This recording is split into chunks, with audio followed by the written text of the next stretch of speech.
ನಿದ್ರಾಹೀನತೆ ಸಮಸ್ಯೆ ಕಾರಣ ಏನು, ಹಾಗೂ ಹೆಚ್ಚು ಕೆಮಿಕಲ್ ಔಷಧಿಗಳನ್ನು ತೆಗೆದುಕೊಳ್ಳೋದು, ಹಾಗೂ ಜೆನೆಟಿಕಲಿ ಕೂಡ ಈ ಥರ ಸಮಸ್ಯೆ ಬಂದಿರುತ್ತೆ. ನಾವು ಆಹಾರವನ್ನು ಸಮತೋಲನವಾಗಿ ಸೇವನೆ ಮಾಡೋದನ್ನು ಕಲಿಬೇಕು. ನಿದ್ರಾಹೀನತೆಯ ಸಮಸ್ಯೆಗೆ ಶಾಶ್ವತ ಪರಿಹಾರ ಅಂದರೆ ಯೋಗ ನಿದ್ರೆ. ಶ್ರೀ ಗುರು ಬಸವಲಿಂಗಾಯ ನಮಃ. ಓಂ ನಮಃ ಶಿವಾಯ. ಸರ್ವರಿಗೂ ಭಕ್ತಿಯ ಶರಣು ಶರಣಾರ್ಥಿ. ನಾನು ನಿಮ್ಮ ಯೋಗ ಗುರು ವೈದ್ಯ ಶ್ರೀ ಚನ್ನಬಸವಣ್ಣ, ಶ್ರೀಗಂಗಾ ಯೋಗ ನಿಸರ್ಗ ಚಿಕಿತ್ಸಾ ಹಾಗೂ ಆಯುರ್ವೇದ ಸಂಶೋಧನಾ ಕೇಂದ್ರ, ಆರೋಗ್ಯ ಮಹಾಮನೆ, ಬೆಂಗಳೂರು, ಹುಬ್ಬಳ್ಳಿ, ಧಾರವಾಡದ ಹತ್ತಿರ, ಮುರಕಟ್ಟಿ. ತಮ್ಮೆಲ್ಲರಿಗೂ ನಮ್ಮ ಯೂಟ್ಯೂಬ್ ಚಾನಲ್ಗೆ ಭಕ್ತಿಯ ಸ್ವಾಗತ. ಆತ್ಮೀಯರೇ, ಇವತ್ತಿನ ಸಂಚಿಕೆಯಲ್ಲಿ ನಿದ್ರಾಹೀನತೆಯ ಸಮಸ್ಯೆಗೆ ಶಾಶ್ವತ ಪರಿಹಾರವನ್ನು ಕುರಿತಾಗಿ ಮಾಹಿತಿಗಳನ್ನು ನೋಡೋಣ. ನಿದ್ರಾಹೀನತೆ ಇತ್ತೀಚಿನ ದಿನಗಳಲ್ಲಿ ಸಣ್ಣ ವಯಸ್ಸಿನ ಮಕ್ಕಳಿಗೂ ಕೂಡ ಇದು ಹೆಚ್ಚಾಗ್ತಾ ಇದೆ. ಕೆಟ್ಟ ಕನಸು ಬೀಳೋದು, ನಿದ್ರೆಯಲ್ಲಿ ತುಂಬ ಹಿಂಸೆ, ಎಷ್ಟೇ ಒದ್ದಾಡಿದರೂ ಕೂಡ ನಿದ್ರೆ ಬರೋದಿಲ್ಲ. ರಾತ್ರಿ ಎಲ್ಲ ಒದ್ದಾಡಿ ಬೆಳಗ್ಗೆ ಅರ್ಲಿ ಮಾರ್ನಿಂಗ್ ನಿದ್ದೆ ಶುರುವಾಗುತ್ತೆ. ಹಾಗೆಯೇ ಇಡೀ ರಾತ್ರಿ ಎಲ್ಲ ಎಚ್ಚರ ಇದ್ದಾಗ ಅರ್ಲಿ ಮಾರ್ನಿಂಗ್ ಸರಿಯಾಗಿ ನಿದ್ದೆ ಆಗದೇ ಇದ್ದಾಗ ಇಡೀ ದಿವಸ ಏನಾಗುತ್ತೆ ಅಂತ ಹೇಳಿದ್ರೆ ಒಂಥರ ಡಲ್ ಆಗಿರ್ತದೆ. ಯಾವುದಕ್ಕೂ ಕೂಡ ಮೂಡು ಸರಿಯಾಗಿ ನಮಗೆ ಸಪೋರ್ಟ್ ಮಾಡಲ್ಲ. ಮೂಡ್ ಸ್ವಿಂಗ್ ಆಗೋದು, ಸಿಟ್ಟು ಬರೋದು, ಟೆನ್ಷನ್ ಆಗೋದು, ಇವೆಲ್ಲ ಆಗ್ತಾ ಇರ್ತದೆ. ಇದಕ್ಕೆಲ್ಲ ಕಾರಣ ಏನು, ಹಾಗೂ ಇದಕ್ಕೆ ಶಾಶ್ವತ ಪರಿಹಾರ ಏನು? ಮಲಗಿದ 2 ನಿಮಿಷದಲ್ಲಿ ಗಾಢವಾಗಿ ನಿದ್ರೆಗೆ ಜಾರತಕ್ಕಂಥ ಒಂದು ಅದ್ಭುತವಾಗಿರ್ತಕ್ಕಂಥ ಟಿಪ್ಸನ್ನು ಹೇಳ್ಕೊಡ್ತೇನೆ. ಈ ವಿಡಿಯೋನ ಸಂಪೂರ್ಣವಾಗಿ ನೋಡಬೇಕು, ಸರಿಯಾಗಿ ಗಮನಿಸಿ. ನಾ ಹೇಳಿಕೊಟ್ಟಿರ್ತಕ್ಕಂಥ ಈ ಟಿಪ್ಸನ್ನು ಸರಿಯಾಗಿ ನೀವು ಫಾಲೋ ಮಾಡೋದ್ರಿಂದ ನಿಮಗೆ ನಿದ್ರಾಹೀನತೆ ಸಮಸ್ಯೆ ಕೇವಲ 1 ತಿಂಗಳಲ್ಲಿ ಗುಣ ಆಗಬಹುದು. ಹಾಗಿದ್ರೆ ಏನಿದು ನಿದ್ರಾಹೀನತೆ ಸಮಸ್ಯೆ ಕಾರಣ ಏನು ಮೊದಲು ಸ್ಪಷ್ಟವಾಗಿ ತಿಳ್ಕೊಳ್ಳೋಣ. ನಿದ್ರಾಹೀನತೆ ಸಮಸ್ಯೆಗೆ ಕಾರಣ ಅಂದರೆ ಮಾನಸಿಕ ಒತ್ತಡಗಳು, ಹಾಗೂ ಹೆಚ್ಚು ಕೆಮಿಕಲ್ ಔಷಧಿಗಳನ್ನು ತೆಗೆದುಕೊಳ್ಳೋದು, ಹಾಗೂ ಜೆನೆಟಿಕಲಿ ಕೂಡ ಈ ಥರ ಸಮಸ್ಯೆ ಬಂದಿರುತ್ತೆ. ಅದರ ಜೊತೆಗೆ ಒಬ್ಯಾಸಿಟಿ, BP ಮತ್ತು ಶುಗರಿನ ಸಮಸ್ಯೆ, ಹಾಗೂ ಈ ಥೈರಾಯ್ಡಿನ ಹಾರ್ಮೋನ್ಸ್ಗಳ ವ್ಯತ್ಯಾಸದಿಂದಲೂ ಕೂಡ ನಿದ್ರಾಹೀನತೆ ಸಮಸ್ಯೆ ಬರ್ತದೆ. ಮೆದುಳಿನಲ್ಲಿರ್ತಕ್ಕಂಥ ಹಲವಾರು ಹಾರ್ಮೋನ್ಸ್ಗಳು, ಡೋಪೋಮಿನ್ನು, ಆಕ್ಸಿಟೋಸಿನ್ನು, ಮೆಲಾಟೋನಿನ್ನು, DMT ಅಂತ ಕರೀತಾರೆ, ಡೈಮಿಥೇನ್ ಟ್ರಿಪ್ಟೈನು, ಈ ಥರ ಹಾರ್ಮೋನ್ಸ್ಗಳು, ಫೀಲ್ ಗುಡ್ ಹಾರ್ಮೋನ್ಸ್ಗಳ ಕೊರತೆಯಿಂದಲೂ ಕೂಡ ನಿದ್ರಾಹೀನತೆ ಸಮಸ್ಯೆ ಬರ್ತದೆ. ಮುಖ್ಯವಾಗಿ ಮೆಲಟೋನಿನ್ ಹಾರ್ಮೋನಿನ ಸೆಕ್ರೇಷನ್ ಸರಿಯಾಗಿ ಆಗದೇ ಇದ್ದರೆ ನಿದ್ರಾಹೀನತೆ ಸಮಸ್ಯೆ ಬರೋದು. ಹೀಗೆ ಎಲ್ಲ ಕಾರಣಗಳು. ಫಾಸ್ಟ್ ಫುಡ್, ಜಂಕ್ ಫುಡ್ಗಳನ್ನು ತಿಂದು ಗ್ಯಾಸ್ಟ್ರಿಕ್ ಆಗೋದ್ರಿಂದ, ಮಲಬದ್ಧತೆಯಿಂದನೂ ಕೂಡ ನಿದ್ರಾಹೀನತೆ ಸಮಸ್ಯೆ ಬರ್ತದೆ. ಬೀಡಿ, ಸಿಗರೇಟ್, ಗುಟ್ಕಾ, ತಂಬಾಕು ಇಂಥ ದುಶ್ಚಟಗಳನ್ನು ಮಾಡೋದ್ರಿಂದ ನಿದ್ರಾಹೀನತೆ ಸಮಸ್ಯೆ ಬರ್ತದೆ. ಹಾಗೂ ಇದರ ಜೊತೆಗೆ ಕೆಲವು ವಯಸ್ಸಿನ ಹುಡುಗರು ಈ ಹಸ್ತಮೈಥುನ ಮಾಡ್ಕೊಳ್ತಾ ಇರ್ತಾರೆ, ಅದರಿಂದನೂ ಕೂಡ ನಿದ್ರಾಹೀನತೆ ಸಮಸ್ಯೆ ಬರುತ್ತೆ, ಧಾತು ಕ್ಷಯದಿಂದಾಗಿ. ಎಲ್ಲ ಕಾರಣದಿಂದ ಬರ್ತಕ್ಕಂಥ ನಿದ್ರಾಹೀನತೆ ಸಮಸ್ಯೆ ತಡೆಗಟ್ಟೋದು ಏನಂದರೆ ನಾವು ಆಹಾರವನ್ನು ಸಮತೋಲನವಾಗಿ ಸೇವನೆ ಮಾಡೋದನ್ನು ಕಲಿಬೇಕು. ಸಂಜೆ 6 ಗಂಟೆ ಒಳಗಡೆ ಆಹಾರ ಸೇವಿಸ್ಬೇಕು. 6 ಗಂಟೆ ಮೇಲೆ ಆಹಾರ ಸೇವಿಸಿದರೆ ಅದು ಜೀರ್ಣ ಆಗೋದಿಲ್ಲ. ಅದು ಜೀರ್ಣ ಆಗದೇ ಇದ್ದರೆ ನಿದ್ರಾಹೀನತೆ ಸಮಸ್ಯೆ ಪಕ್ಕ ಬರ್ತದೆ. ಅದಕ್ಕಾಗಿ ಆಹಾರ ಸೇವಿಸಿ ಅಟ್ಲೀಸ್ಟ್ ನೀವು 2 ಗಂಟೆನಾದರೂ ಎಚ್ಚರ ಇರಬೇಕು. 6 ಗಂಟೆಗೆ ಸೇವಿಸಿದರೆ 8 ಗಂಟೆಗೆ ಮಲಗಬೇಕು. 7 ಗಂಟೆಗೆ ಸೇವಿಸಿದರೆ 9 ಗಂಟೆಗೆ ಮಲಗಬೇಕು. ಆಹಾರ ಸೇವಿಸಿದ ತಕ್ಷಣ ಮಲಗಿದರೆ ನಿದ್ರೆ ಬರೋದಿಲ್ಲ. ಆಮೇಲೆ ರಾತ್ರಿ ಹೆಚ್ಚು ಆಹಾರ ತಿಂದರೆ ಏನಾಗುತ್ತೆ, ಜಠರಾಗ್ನಿ ಮಂದ ಇರ್ತದೆ. ಅವಾಗ ಹೆಚ್ಚು ಆಹಾರ ತಿಂದಾಗ ಅದು ಆಹಾರ ಜೀರ್ಣ ಆಗ್ಲಿಕ್ಕೆ ತೊಂದರೆ ಆಗುತ್ತೆ. ನಮ್ಮ ಮೆದುಳಿಗೆ ರಕ್ತ ಸಂಚಾರದ ಕೊರತೆ ಆಗುತ್ತೆ. ಯಾಕಂದರೆ ಎಲ್ಲ ರಕ್ತನೂ ಕೂಡ ಹೊಟ್ಟೆಯಲ್ಲಿ ಆಹಾರವನ್ನು ಜೀರ್ಣ ಮಾಡಲಿಕ್ಕೋಸ್ಕರ ಕೆಲಸ ಮಾಡ್ತಾ ಇರ್ತದೆ. ಆವಾಗ ಮೆದುಳಿಗೆ ಆಕ್ಸಿಜನೇಟೆಡ್ ಬ್ಲಡ್ಡಿನ ಕೊರತೆ ಉಂಟಾಗಿ ಇಡೀ ರಾತ್ರಿ ಡಿಸ್ಟರ್ಬ್ ಸ್ಲೀಪ್ ಇರ್ತದೆ. ಕೆಲವು ಜನ ಹೇಳ್ತಾರೆ ರಾತ್ರಿ ಹೊಟ್ಟೆ ತುಂಬ ತಿನ್ನಲಿಲ್ಲ ಅಂದರೆ ನಿದ್ದೆನೇ ಬರೋದಿಲ್ಲ ಅಂತ. ಅದು ಹೊಟ್ಟೆ ತುಂಬ ತಿಂದಾಗ ಬರೋದು ನಿಮಗೆ ನಿದ್ರೆ ಅಲ್ಲ, ಅಮಲ್. ಅದು ಈಗ ಅನಸ್ತೇಶ ಕೊಟ್ಟಾಗ ಹೆಂಗೆ ಅಮಲ್ ಬರ್ತದಲ್ಲ ಹಾಗೆ ಅಮಲಿನ ನಿದ್ರೆ ಬೇಡ, ನಮಗೆ ಯೋಗ ನಿದ್ರೆ ಬೇಕು. ಹಾಗಾಗಿ ನಿದ್ರಾಹೀನತೆಯ ಸಮಸ್ಯೆಗೆ ಶಾಶ್ವತ ಪರಿಹಾರ ಅಂದರೆ ಯೋಗ ನಿದ್ರೆ. ಅದನ್ನು ಹೇಗೆ ಮಾಡೋದು ಅಂತ ಹೇಳಲಿಕ್ಕೆ 1 ಗಂಟೆ ಟೈಮ್ ಬೇಕಾಗುತ್ತೆ. ಅದನ್ನು ಪ್ರಾಕ್ಟಿಕಲ್ ಆಗಿ ಒಂದು ವಿಡಿಯೋದಲ್ಲಿ ನಾವು ತೋರಿಸಿದ್ದೇವೆ. ಆ ವಿಡಿಯೋದ ಡಿಸ್ಕ್ರಿಪ್ಷನನ್ನು, ಆ ವಿಡಿಯೋದ ಲಿಂಕನ್ನು ಈ ವಿಡಿಯೋದ ಡಿಸ್ಕ್ರಿಪ್ಷನ್ ಬಾಕ್ಸಲ್ಲಿ ಹಾಕಿರ್ತಾರೆ. ನೀವು ಆ ಯೋಗ ನಿದ್ರೆಯನ್ನು ನೀವು ಮಲಗಬೇಕಾದ್ರೆ ಆನ್ ಮಾಡ್ಕೊಂಡು ಮಲ್ಕೊಂಡ್ರೆ, ಬೆಳಗ್ಗೆ ಹೇಳ್ಬೇಕಾದ್ರೆ ಒಂದ್ಸಲಿ ಪ್ರಾಕ್ಟೀಸ್ ಮಾಡಿದರೆ ಯೋಗ ನಿದ್ರೆನ, 1 ತಿಂಗಳಲ್ಲಿ ನಿಮ್ಮ ನಿದ್ರಾಹೀನತೆಯ ಸಮಸ್ಯೆಗೆ ಪರಿಹಾರವನ್ನು ನೀವು ಕಂಡುಕೊಳ್ಬಹುದು. ಮತ್ತು ನಿದ್ರಾಹೀನತೆ ಸಮಸ್ಯೆಗೆ ನೀವು ಕೆಮಿಕಲ್ ಔಷಧಿಗಳನ್ನ ತೆಗೆದುಕೊಳ್ಳೋದ್ರಿಂದ ಅದರಿಂದ ಅಡಿಕ್ಷನ್ ಆಗುತ್ತೆ. ಅದು ನಮ್ಮ ಕಿಡ್ನಿ, ಲಿವರ್, ಬ್ರೈನ್ ಮತ್ತು ನಮ್ಮ ನರಗಳ ಮೇಲೆ ಕೆಟ್ಟ ಪ್ರಭಾವವನ್ನು ಬೀರುತ್ತೆ, ಸೈಡ್ ಎಫೆಕ್ಟ್ ಮಾಡ್ತದೆ. ಅದಕ್ಕಾಗಿ ನಿದ್ರಾಹೀನತೆಗೆ ಔಷಧಿಯನ್ನು ತೆಗೆದುಕೊಳ್ಳೋದು ಅತ್ಯಂತ ಅಪಾಯಕಾರಿ. ಅದಕ್ಕೆ ಆಯುರ್ವೇದದಲ್ಲಿ ವಮನ, ವಿರೇಚನ, ಶಿರೋಧಾರ, ನಸ್ಯ ಚಿಕಿತ್ಸೆಗಳಂತ ಮಾಡ್ಬೋದು. ಈ ಚಿಕಿತ್ಸೆಗಳನ್ನು ಮಾಡಿಸ್ಕೊಂಡ್ರೂ ಕೂಡ ನಿದ್ರಾಹೀನತೆಯ ಸಮಸ್ಯೆಯನ್ನು ನಾವು ಶಾಶ್ವತವಾಗಿ ಗುಣಪಡಿಸ್ಕೊಳ್ಬೋದು. ಪಂಚಕರ್ಮ ಚಿಕಿತ್ಸೆ ಅಂತ ಹೇಳ್ತಾರೆ ಇವಕ್ಕೆಲ್ಲ. ಇದರ ಜೊತೆಗೆ ಈ ನಿದ್ರಾಹೀನತೆ ಸಮಸ್ಯೆಗೆ ಕೆಲವೊಂದಿಷ್ಟು ಮನೆಮದ್ದುಗಳನ್ನು ಕೂಡ ನಾವು ನಿಮಗೆ ತಿಳಿಸ್ಕೊಡ್ತಾ ಇದ್ದೇವೆ, ಹಾಗೂ ಕೆಲವೊಂದಿಷ್ಟು ಪ್ರಾಣಾಯಾಮಗಳನ್ನು ಕೂಡ ತಿಳಿಸ್ಕೊಡ್ತೇವೆ. ಪ್ರಾಣಾಯಾಮಗಳಲ್ಲಿ ಬಹಳ ಮುಖ್ಯವಾಗಿರ್ತಕ್ಕಂಥ ಪ್ರಾಣಾಯಾಮ ಅನುಲೋಮ ವಿಲೋಮ ಪ್ರಾಣಾಯಾಮ ಹಾಗೂ ಭ್ರಾಮರಿ ಪ್ರಾಣಾಯಾಮ. ಅನುಲೋಮ ವಿಲೋಮ ಪ್ರಾಣಾಯಾಮ ಮಾಡೋದು ಹೇಗೆ ಅಂದರೆ, ನೇರವಾಗಿ ಕುಳಿತುಕೊಳ್ಬೇಕು, ದೀರ್ಘವಾಗಿ ಉಸಿರು ತೆಗೆದುಕೊಳ್ಬೇಕು, ನಿಧಾನವಾಗಿ ಉಸಿರು ಬಿಡಬೇಕು ಒಂದು ಬಾರಿ, ಮತ್ತು ಎರಡನೇ ಬಾರಿ ದೀರ್ಘವಾಗಿ ಉಸಿರು ತೆಗೆದುಕೊಳ್ಬೇಕು, ಹಾಗೆ ನಿಧಾನವಾಗಿ ಬಿಡಬೇಕು. ಹೇಗೆ ನೋಡಿ.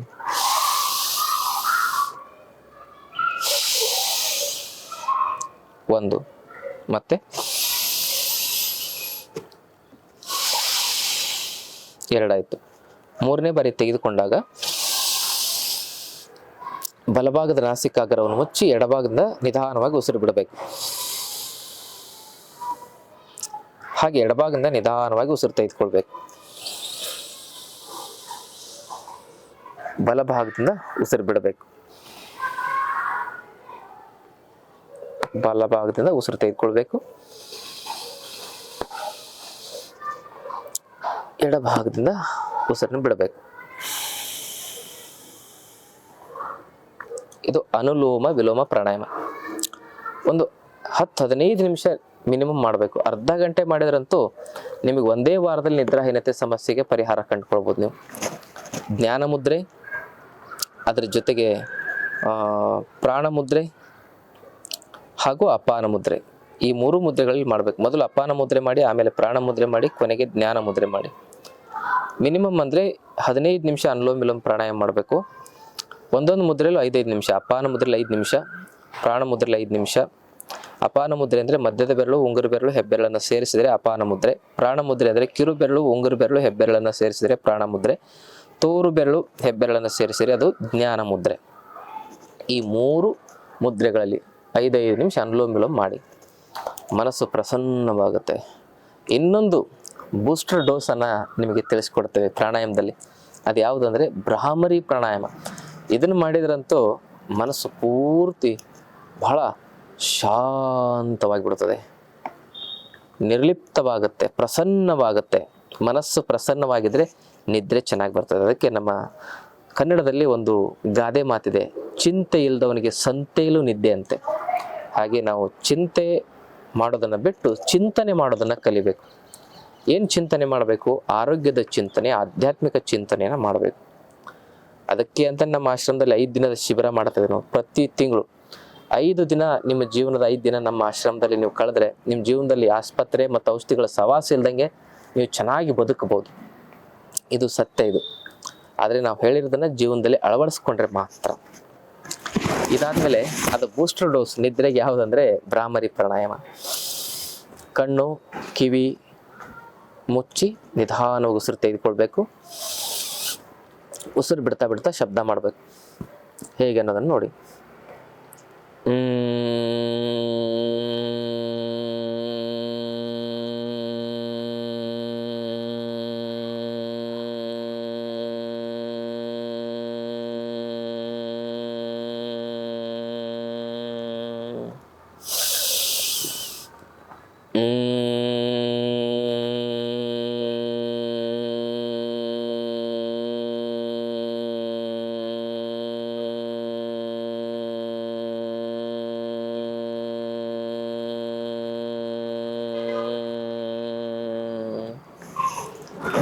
ರಿಲ್ಯಾಕ್ಸ್. ಇದು ಭ್ರಾಮರಿ ಪ್ರಾಣಾಯಾಮ ಅಂತ ಕರೀತಾರೆ. ಈ ಅನುಲೋಮ ವಿಲೋಮ ಪ್ರಾಣಾಯಾಮ 15 ನಿಮಿಷ, ಭ್ರಾಮರಿ ಪ್ರಾಣಾಯಾಮ 10 ನಿಮಿಷ.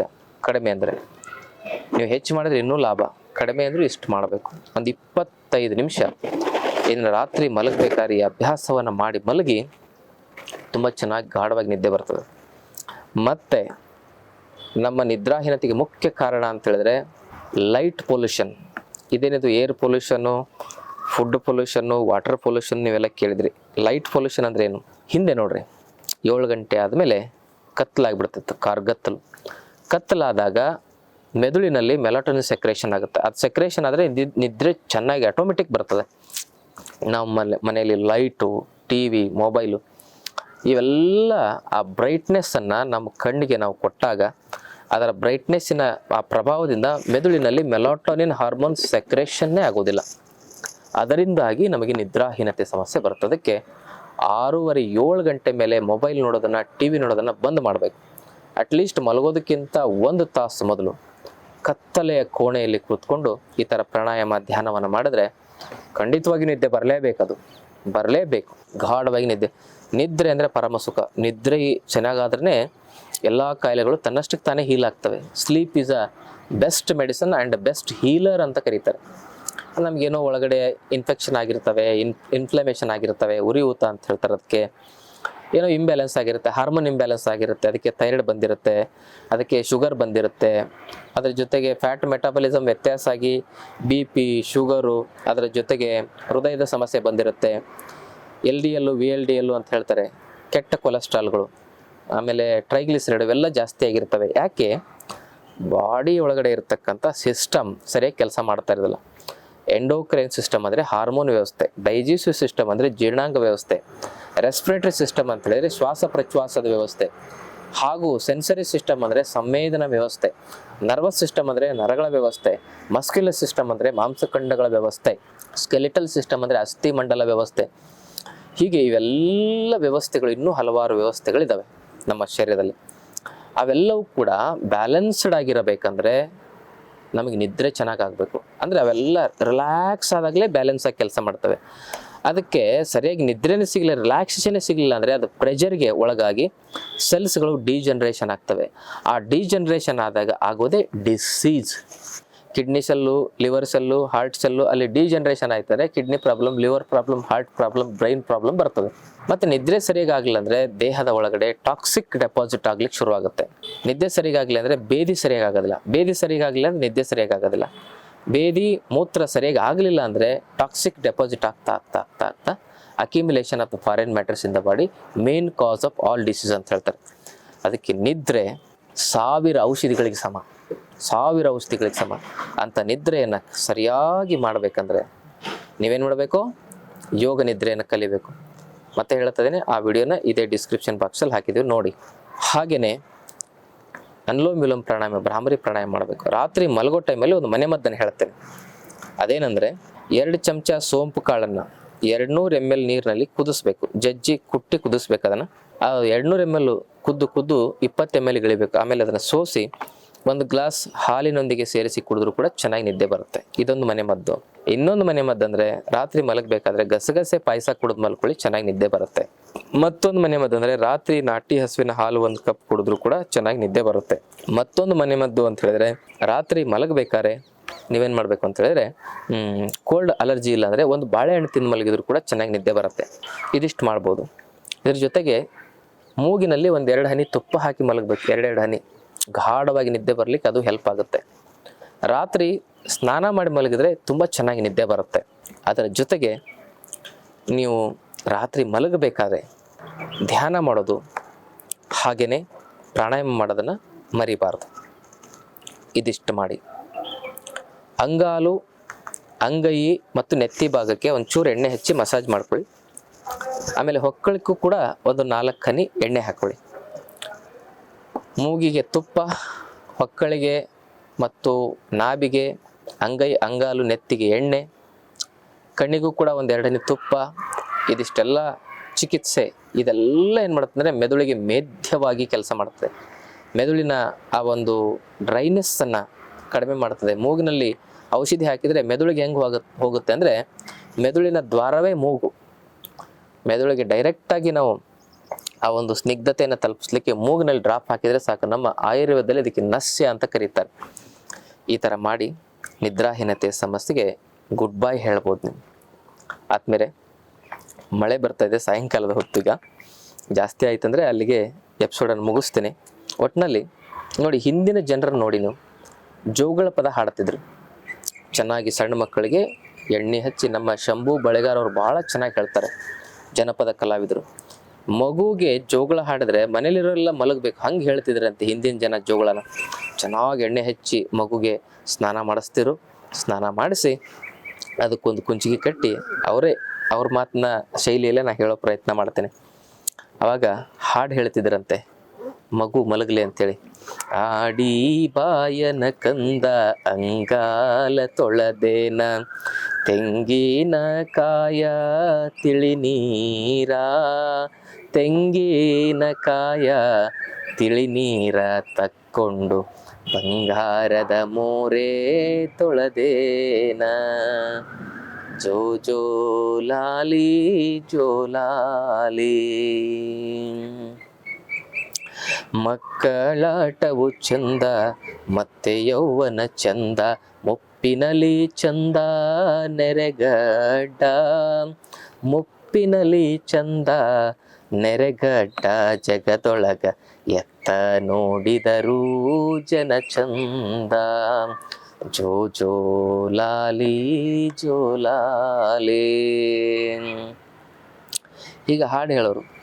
ಹಾಲ ಮಾರಿ ಬರತೇನ ಜೋಲಾಲಿ, ನಿನಗ ಹಾಲ ಗಡಗ ತರತೇನ ಜೋಲಾಲಿ.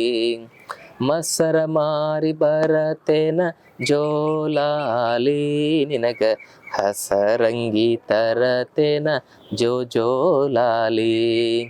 ಬೆಣ್ಣಿ ಮಾರಿ ಬರತೇನ ಜೋ ಜೋಲಾಲಿ, ನಿನಗ ಉಣ್ಣಿ ಅಂಗಿ ತರತೇನ ಜೋ ಜೋಲಾಲಿ.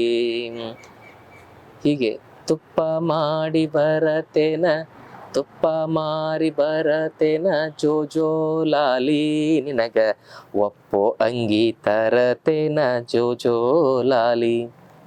ಹೀಗೆ ತಾಯಂದ್ರ ಜೋಗಳ ಹಾಡೋದನ್ನು ಕೇಳಿದ್ರೆ ಎಲ್ಲರೂ ಮಲಗ್ಬೇಕು ಹಂಗೆ. ಈಗ ಅವ್ರು ತಮಾಷೆ ಮಾಡ್ತಾ ಏನು ಹೇಳ್ತಾರೆ ಅಂದರೆ, ಶಾರ್ಟ್ಕಟ್ ಜೋಗಳ ಹಾಡ್ತಾರಂತೆ ತಾಯಂದ್ರು. ಬಾರ ಬಾರ ಗುಬ್ಬಿ ಚೋ ಹಚ್ಚಿ ಅಂತ ಹೇಳಿದ್ರೆ ಮಲಗಿರೋ ನಾಯಿನೂ ಕೂಡ ಎದ್ದೋಡೋಗ್ಬಿಡ್ಬೇಕು, ಆ ರೀತಿ ಶಾರ್ಟ್ಕಟ್ ಜೋಗಳ ಹಾಡ್ತಾರೆ ಅಂಥೇಳಿ ಅವರು ಆ ತಮಾಷೆ ಮಾಡ್ತಾ ಮಾಡ್ತಾ ಹಿಂದಿನ ಆ ಒಂದು ತಾಯಂದಿರ ಬದುಕನ ನೆನಪಿಸ್ತಕ್ಕಂಥ ಒಂದು ಒಳ್ಳೆಯ ಸ್ಮರಣೆಯನ್ನು ನಮಗೆ ಹುಟ್ಟಿಸ್ತಾರೆ.